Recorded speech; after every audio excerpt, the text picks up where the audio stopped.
আমি 2021 সালে নির্বাচন হওয়ার পরে 6টা মাস এমন দিন পার করেছি, আমার মনে হচ্ছিল যে আমি ইস্তফা দিয়ে দিই, অন্তত আমার ছেলেগুলোর উপর অত্যাচার যদি বন্ধ হয়। এই সময় ফিল করেছি, পার করেছি। পোস্টপোল ভায়োলেন্স 2021 সালে, আমি এতে কিন্তু বিজেপিকে দরার সার্টিফিকেট দিচ্ছি না, কিন্তু 2021 সালে যে সমস্যার সম্মুখীন আমরা হয়েছিলাম, আমাদের কর্মী খুন হয়েছিল, একাধিক বাড়িঘর লুটপাট হয়েছে, ভাঙচুর হয়েছিল, সে অর্থে। তবে হ্যাঁ, একটা জিনিস, এই 2026-এ দাঁড়িয়ে কিন্তু বেশ কিছু ধর্মস্থান আক্রান্ত হয়েছে। মাননীয় মুখ্যমন্ত্রী মহাশয়কে এবং বিজেপি যারা আছে তাদেরকে বলবো সেইগুলো আপনারা লক্ষ্য রাখবেন, সেগুলো লক্ষ্য রাখবেন। আজকে এই হাউসে যে কথা চালাচালি হচ্ছে, আমি বসে বসে ফিল করছিলাম, সময় গিয়েছে আমাদের বক্তব্য, বিরোধীদের বক্তব্য শাসকের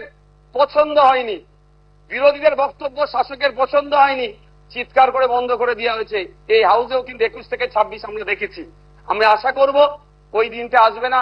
আমরা বিরোধী যারা আছি গঠনমূলক প্রস্তাব রাখবো, শাসক দল যারা আছেন তারা গ্রহণ করবেন। মাননীয় মুখ্যমন্ত্রী মহাশয় একটা কথা বললেন, খুবই ভালো লাগলো। আমরা যারা একাধিকবার বিভিন্ন দপ্তরে লেটার করেছি, ন্যূনতম রেকগনাইজ আমাদের লেটারকে করা হয়নি, ইনক্লুডিং চিফ মিনিস্টারের কাছে। আজকে যে কথা বলেছেন, এটাকে আমি স্বাগত জানাচ্ছি, যে উনি অন্তত কথা বলেছেন যে মিনিস্টাররাও রিকগনাইজ করবে, অর্থাৎ প্রাপ্তি স্বীকার করবে। আর একটা কথা উনি বলেছেন, অল্প হলেও কাজ করব। আমরা বিরোধী, আমরা পজিটিভ কথা বলবো, রাজ্যের স্বার্থে বলবো, রাজ্যের জনগণের স্বার্থে বলবো। অহেতুক বিরোধিতা করার জন্য বিরোধিতা আমরা করব না।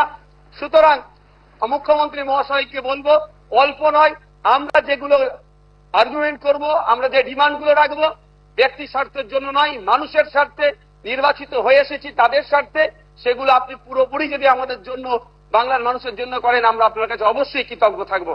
আবারও মুখ্যমন্ত্রী মহাশয়কে ধন্যবাদ জানাবো। দীর্ঘদিনের স্বপ্ন এটা আমাদের সকলেরই, যে আমাদেরকে নির্বাচিত করে এই হাউসের মধ্যে পাঠাচ্ছে। মাসের শেষে আমরা 1,21,000 টাকা নিয়ে বাড়ি যাচ্ছি।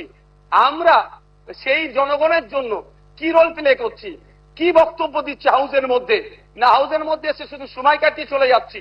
যে আপনি লাইভ স্ট্রিমিং এর যে কথা বলেছেন, এটাও আমি আপনাকে কৃতজ্ঞতা জানাচ্ছি, স্বাগত জানাচ্ছি। এটা হওয়াটা খুবই দরকার ছিল। বাংলার অন্তত নির্বাচনগুলোতে তাদের জনপ্রতিনিধি হিসাবে কাদেরকে চুজ করবে, কেমন মানুষকে পাঠানো দরকার, তারা যেখানে বাংলার আইন তৈরি হচ্ছে, আগামী 5 বছর বাংলার শিক্ষা, স্বাস্থ্য, কর্মসংস্থান থেকে শুরু করে কৃষকের রুজি রুটির প্রশ্নে, প্যারা টিচার থেকে শুরু করে বিভিন্ন ক্ষেত্রে সমকাজের সমবেতন নিয়ে, এক কথায় আগামী 5 বছর বাংলা কিভাবে চলবে, বাংলার মানুষের স্বার্থে কি আইন তৈরি হচ্ছে, আইন পজিটিভ, একটু ছোট করুন। বিরোধী শেষ করবো।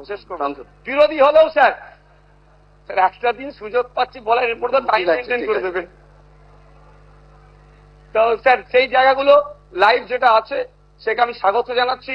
আমি আবারও আপনাকে ধন্যবাদ জানিয়ে বলবো, বহুদলীয় যে গণতন্ত্র আছে সেটার পূর্ণ মর্যাদা দিয়ে আমাদের মতো ছোট্ট যারা বিরোধী আছি তাদেরকে পরিসর দেবেন। ধন্যবাদ স্যার।